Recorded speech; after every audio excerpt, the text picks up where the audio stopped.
मौजज़ा है कि आप जिंदा हैं, आप हयात रहे, आप उतने ज़ख्मी भी नहीं हुए, मगर साथ ही एक बहुत बड़ा हादसा है जो आपने देखा। मैं बड़ा शुक्रगुजार हूं कि आपने हमारे लिए वक्त निकाला है। अब आप खैर आफियत से हैं, आप बिल्कुल ठीक हैं?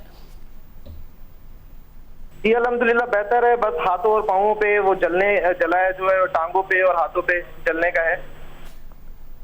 बस अब हमारे नाजरीन के सामने रखिएगा, क्योंकि जाहिर है अब जो PIA है उनकी तरफ से एक बात कही जा रही है कि टेक्निकली ऐसी कोई खामी नहीं थी, मगर तहकीकात के बाद पता चलेगा।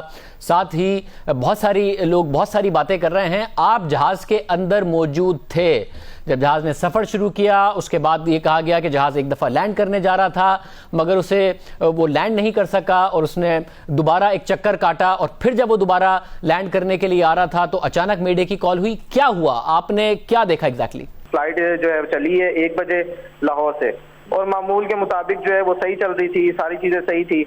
अनाउंसमेंट हुई है, पायलट ने अनाउंसमेंट की है कि जी हम कराची एयरपोर्ट पे लैंड करने लगे हैं। उसने जब लैंड स्टार्ट किया और उस जैसी जहाज को उसने नीचे किया तो 1-2 स्टेप जो है वो झटके लगे हैं नीचे की तरफ। उसको थोड़ा सा रनवे पे चला है तो पायलट ने बड़ी होशियारी के साथ उसको दोबारा जो है वो ऊपर उड़ा दिया है।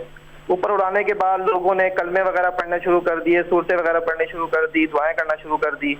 उसके बाद 10 से 15 मिनट तक जहाज ऊपर ही वो उड़ाते रहे हैं, और उन्होंने फिर एक सेफ जगह देख के जहाँ पर कोई रश नहीं था उन्होंने कहा कि जी मैं लैंडिंग करने लगा हूँ। उन्होंने दोबारा अनाउंसमेंट की है, बड़ी कोशिश की उन्होंने कि अनाउंसमेंट की करके कि मैं लैंड करूँ इसको, लेकिन इन केस वो जो भी हुआ है क्रैश हो गया है। क्रैश होने के बाद जब हिट हुआ है, हिट होने के बाद पता लगा है, मैंने जब अपना देखा है हर तरफ आग ही आग लगी हुई थी, चीखों पुकार थी, बच्चों की, बड़ों की, बुजुर्गों की। तो मैंने अपना सीट बेल्ट खोला है, सीट बेल्ट खोलने के बाद मैंने इधर उधर देखा है तो मुझे एक तरफ रोशनी नजर आई, तो उस रोशनी को देखते हुए मैं बाहर निकला हूँ। बाहर निकलने के बाद मैंने 10 फीट हाइट की जंप मारी है नीचे, और इस तरह मैं बाहर आया हूँ। फिर मुझे जिना अस्पताल लेके आ गए और अभी इस टाइम मैं सिविल हॉस्पिटल में हूँ। जब पहली दफा अनाउंस किया और लैंड नहीं कर सके और फिर चक्कर लगा के वापस आए, और जो दूसरी दफा अनाउंस किया, इसके दरमियान कितना टाइम लगा? तकरीबन 10 का 10 से 15 मिनट का फर्क था। 10 से 15 मिनट का फर्क था पहली दफा जब लैंडिंग करने लगे, और दूसरी दफा जब उन्होंने दोबारा कहा कि मैं लैंडिंग करने लगा हूं। तो जब दूसरी दफा वो करने लगे और उन्होंने कहा कि हम दोबारा लैंड करने लगे, जब दूसरी दफा उन्होंने कहा तो उसके कितनी देर बाद क्रैश कर गए?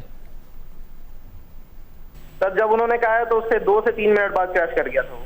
तो आप सब यही समझ रहे थे कि असल में आप लोग लैंड करने जा रहे हैं, आपको बिल्कुल आखिर तक नहीं लगा कि हम तो असल में क्रैश करने जा रहे हैं?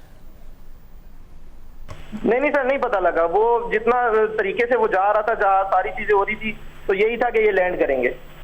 जुबैर, जो आप सूरत हाल बता रहे हैं वो इस वक्त जो फुटेज हमारे सामने स्क्रीन पर चल रही है उसमें भी नजर आ रहा है। अब आप खुद कह रहे हैं कि आप आखिर तक ये समझते रहे कि हम तो असल में लैंड कर रहे हैं, आपको नहीं लगा कि हम क्रैश कर रहे हैं, और उस फुटेज से भी लगता है कि जहाज ग्लाइड करता हुआ जा रहा है और रनवे के बहुत ज़्यादा करीब है। जहाज में ऐसी टर्बुलेंस भी कोई खास नज़र नहीं आ रही, और आप भी कह रहे हैं कि कोई ऐसे झटके नहीं लग रहे थे।